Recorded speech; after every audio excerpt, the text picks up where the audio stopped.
പ്രിയ കൂട്ടുകാരെ, Calicut university 2ാം semester BA വിദ്യാർത്ഥികൾക്ക് പഠിക്കാനുള്ള ഒരു പാഠഭാഗമാണ് അടുക്കളയിൽ തിളച്ചു വേവുന്നത് എന്ന എസ് ശാരദക്കുട്ടിയുടെ ഒരു ലേഖനം. സാമൂഹ്യ സാംസ്കാരിക സാഹിത്യ വിമർശനങ്ങളുടെ സമകാലിക പോരാട്ടത്തിൻ്റെ മുഖമുദ്രയാണ് എസ് ശാരദക്കുട്ടി. സ്ത്രീ അനുഭവങ്ങളുടെ വ്യത്യസ്തമാർന്ന തലങ്ങളെ അപഗ്രഥിച്ചുകൊണ്ട് അവതരിപ്പിക്കുന്നതു എന്നുള്ളത് ശാരദക്കുട്ടിയുടെ എഴുത്തുകളുടെ ഒരു പ്രത്യേകതയാണ്.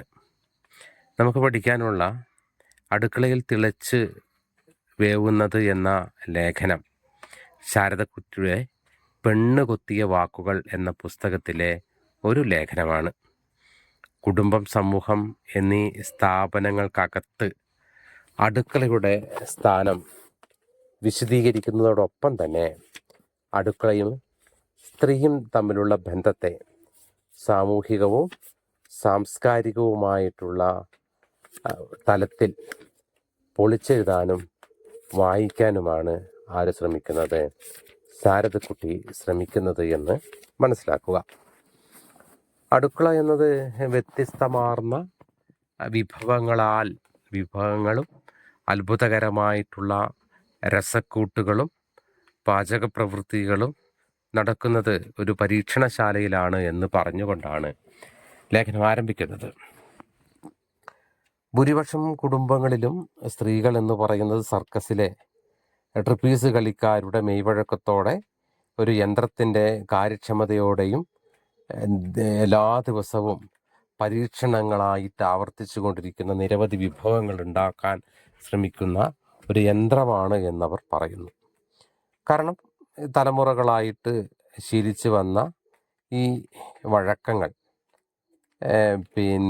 എന്നേക്കുമായി കിടപ്പിലായി പോകുന്ന അമ്മമാരുടെ ചരിത്രമാണ് അടുക്കളയ്ക്ക് പറയാനുള്ളത് എന്നാണ് ശാരദക്കുട്ടി പറയുന്നത്. അടുക്കള ഒരു തൊഴിലിടം എന്ന നിലയിൽ കാണുമ്പോൾ അത് സാമ്പത്തികവും സാമൂഹികവുമായിട്ടുള്ള ഒരു ചരിത്രത്തിലേക്ക് നമ്മളെ കൂട്ടിക്കൊണ്ടുപോകുമെന്ന് ലേഖനം പറയുന്നു. സമൂഹത്തിൻ്റെ എല്ലാ തട്ടുകളിലും സാമൂഹിക പരിഷ്കരണങ്ങൾ നടന്നിട്ടും ഒട്ടും പരിഷ്കാരം വരാത്ത ഒരിടമാണ് അടുക്കള എന്ന് ശാരദക്കുട്ടി പറയുന്നു.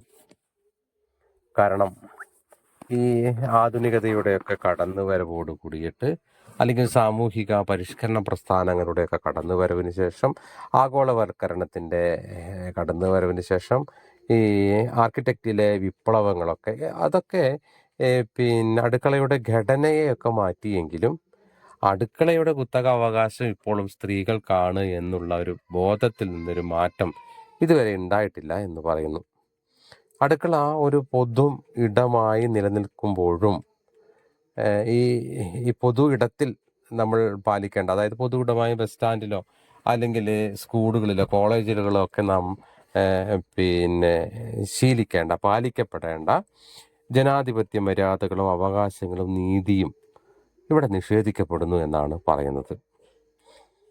അടുക്കള കേന്ദ്രീകരിച്ച് കൊണ്ടിട്ടുള്ള ചില പ്രവൃത്തികളും ചിന്തകളും മുഴുവൻ സമയം അവിടെ മാത്രം കഴിയേണ്ടി വരുന്ന സ്ത്രീകളുടെ ജീവിതവും അതൊക്കെ ഈ ലേഖനത്തിൽ ശാരദക്കുട്ടി പറയുന്നുണ്ട്. ഇങ്ങനെയൊക്കെ ഒരു മുഴുനീള ജീവിതം അടുക്കളയ്ക്കുള്ളിൽ ജീവിക്കേണ്ടി വരുന്ന സ്ത്രീയുടെ സംഘർഷഭരിതമായിട്ടുള്ള മാനസികാവസ്ഥയൊക്കെ അവർ സൂചിപ്പിക്കുന്നുണ്ട്.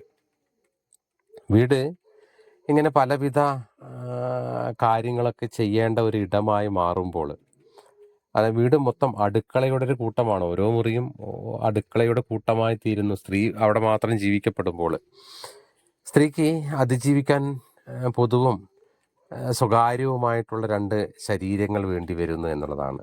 ഇതൊക്കെ വായിക്കുമ്പോൾ വെർജീനിയ വൂൾഫിൻ്റെ സ്വന്തമായൊരു മുറി എന്നുള്ള ലേഖനത്തിലേക്കൊക്കെ നമ്മൾ കടന്നു പോകേണ്ടതുണ്ട്. അവിടേക്ക് ഞാൻ പോകുന്നില്ല ഈ സമയത്ത്. പിന്നീട് ആ ലേഖനത്തിൻ്റെ പകുതി ഭാഗത്തേക്കൊക്കെ വരുമ്പോഴേ കേരളത്തിൽ നവോത്ഥാന കാലം വരുന്നതും നവോത്ഥാന കാലത്തെ ഭക്ഷണത്തെ ജാതിയുമായി ബന്ധപ്പെടുത്തിയതിനെ കുറിച്ചിട്ടൊക്കെ പറയുന്നുണ്ട്. ശ്രീനാരായണ ഗുരു സദ്യ എന്ന ഭക്ഷണ സമ്പ്രദായത്തിലേക്ക് കീഴൊതുക്കപ്പെട്ട വിഭാഗങ്ങളെ മാറ്റിയെടുക്കാൻ ശ്രമിച്ചത് മാംസാഹാര ഭോജനമാണ് അവരുടെ കീഴാള നിലയ്ക്ക് കാരണമെന്ന ചിന്ത കൊണ്ടാണ് എന്ന് നിരീക്ഷിക്കുന്നുണ്ട്. ഈ നവോത്ഥാനത്തിന് ശേഷം ഭക്ഷണം സാമൂഹ്യ വ്യവസ്ഥയെയും മനുഷ്യാന്തസ്സിനെയും നിർണയിക്കുന്നതിൻ്റെ സാഹിതീയപരമായിട്ടുള്ള ഉദാഹരണങ്ങളും ലേഖനം ചൂണ്ടിക്കാണിക്കുന്നുണ്ട്.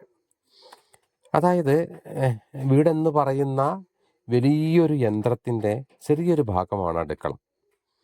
യന്ത്രങ്ങൾക്കുള്ളിലെ മറ്റൊരു യന്ത്രമായി ഓടി നടക്കുന്ന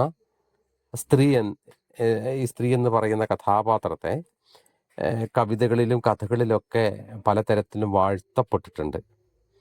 പക്ഷേ ഒരു കാൽപ്പനികപരമായിട്ടുള്ള ഒരു വാഴ്ത്തൽ എന്നതിനപ്പുറത്തേക്ക് ഈ ഈ സ്ത്രീകൾക്ക് അനുതാപമായിട്ടുള്ളൊരു പിന്തുണയോ അല്ലെങ്കിൽ അമ്മരുചികളെക്കുറിച്ചുള്ള ഗൃഹാതുരതകളോ അല്ലെങ്കിൽ ഈ പറയുന്ന ഫ്യൂഡൽ പുരുഷാധിപത്യ ബോധങ്ങളിൽ നിന്നും ഉണ്ടായിട്ടുള്ള ഇത്തരം നിർമ്മിതികൾ, അതുകൊണ്ടാണ് സ്ത്രീയെ ഏറ്റവും വലിയ കീഴ്പ്പെടുത്താനുള്ള ശ്രമം പുരുഷൻ്റെ എന്നുള്ളത്.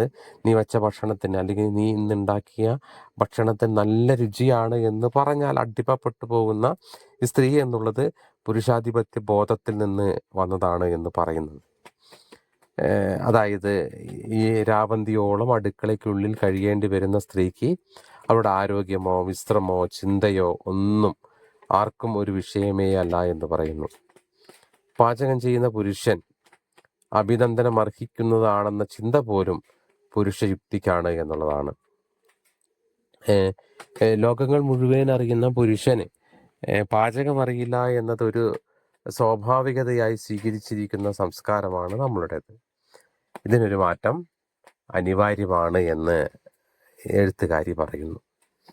അടുക്കള ജോലിയിൽ പുരുഷന്മാരും പങ്കാളിയാവുകയും സ്ത്രീകൾക്ക് അവരുടേതായ ഒഴിവു സമയങ്ങളും സർഗാത്മകപരമായിട്ടുള്ള സന്ദർഭങ്ങളും ലഭ്യമാവുകയും ചെയ്യേണ്ടതുണ്ട് എന്നുകൂടി ഈ ലേഖനത്തിൽ അവർ പറയുന്നുണ്ട്.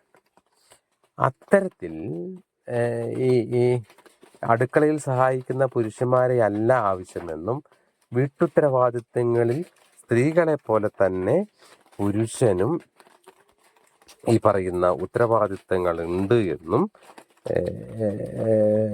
പിന്നെ ഈ ലേഖനം പറയുന്നുണ്ട്. ഈ സ്ത്രീക്ക് സമാനമായിട്ട് പുരുഷനും അടുക്കളയിൽ ഇടപെടാതെ വരുമ്പോഴാണ് അവരുടെ അടുക്കളകളിലാണ് ഫാസ്റ്റ് ഫുഡുകളും ഹോട്ടൽ ഭക്ഷണങ്ങളും സ്ഥാനം പിടിക്കുന്നത് എന്ന് ലേഖിക പറയുന്നു. സ്ത്രീകളെ സംബന്ധിച്ച് ഈ മാറ്റം അനിവാര്യവും സന്തോഷകരവുമാണ് എന്നാണ് പറയുന്നത്. സാമ്പത്തിക സ്വാതന്ത്ര്യം നേടിയ സ്ത്രീകൾ അടുക്കള കെട്ടിലും മട്ടിലും നവീകരിച്ച് പുതിയ വീടിന്റെ നിർമ്മാണ ശൈലിയിലൊക്കെ വന്നിട്ടുണ്ട് എങ്കിലും സാമൂഹ്യ ബോധമുള്ള പുരുഷന്മാർ മാറിയ സാംസ്കാരിക അവസ്ഥകളെ സ്വീകരിക്കാനും തുടങ്ങിയിട്ടുണ്ട് എന്ന് പറയുന്നു. ഈ മാറ്റങ്ങൾക്ക് വിധേയമാകാത്ത വീടും അടുക്കളയും എപ്പോൾ വേണമെങ്കിലും പൊട്ടിത്തെറിച്ചേക്കാവുന്ന ഒരു കൂടാരമായി മാറ്റപ്പെടുന്നു എന്നുള്ളതാണ്. അപ്പോഴും വീടിനകത്ത് ശ്വാസം മുട്ടി നിൽക്കുന്ന സ്ത്രീയാകട്ടെ വീടിനെയും അടുക്കളയെയും പുരുഷൻ കെട്ടിപ്പൊക്കിയ അന്തസ്സിനെയും എരിച്ചു കളയാൻ തക്ക ശേഷിയുള്ള സൂക്ഷിച്ച് കൈകാര്യം ചെയ്യേണ്ട ഒരു സ്ഫോടക വസ്തുവാണ് സ്ത്രീ എന്ന താക്കീതോടു കൂടിയിട്ടാണ് ശാരദക്കുട്ടി ലേഖനം അവസാനിക്കുന്നത്. നിങ്ങൾ മനസ്സിലാക്കേണ്ടത് ശാരദക്കുട്ടിയുടെ ഈ വിമർശനത്തിൻ്റെ പ്രത്യേകത എന്ന് പറയുന്നത് ഏതെങ്കിലും പ്രസ്ഥാനത്തിൻ്റെയോ പ്രവണതയുടെയോ ഉള്ളിൽ ഒതുക്കിക്കെട്ടാൻ നമുക്ക് കഴിയില്ല.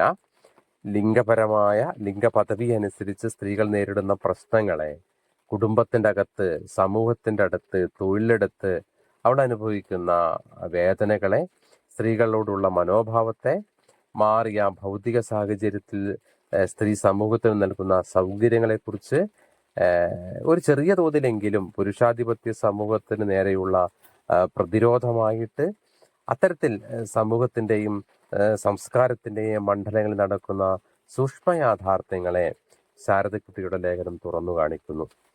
നിലനിൽക്കുന്ന സാമൂഹിക അവസ്ഥയെ സാമൂഹ്യ വിമർശനത്തിൻ്റെയും സ്ത്രീവാദത്തിൻ്റെയും രീതിശാസ്ത്രം ഉപയോഗിച്ചുകൊണ്ട് വിശകലനം ചെയ്യുന്ന വിമർശന പദ്ധതിയാണ് ശാരദക്കുട്ടിയുടെ ഈ നിരൂപണ ലേഖനം പിന്തുടരുന്നത് എന്ന് നമുക്ക് ചുരുക്കി പറയാം. Okay, thank you.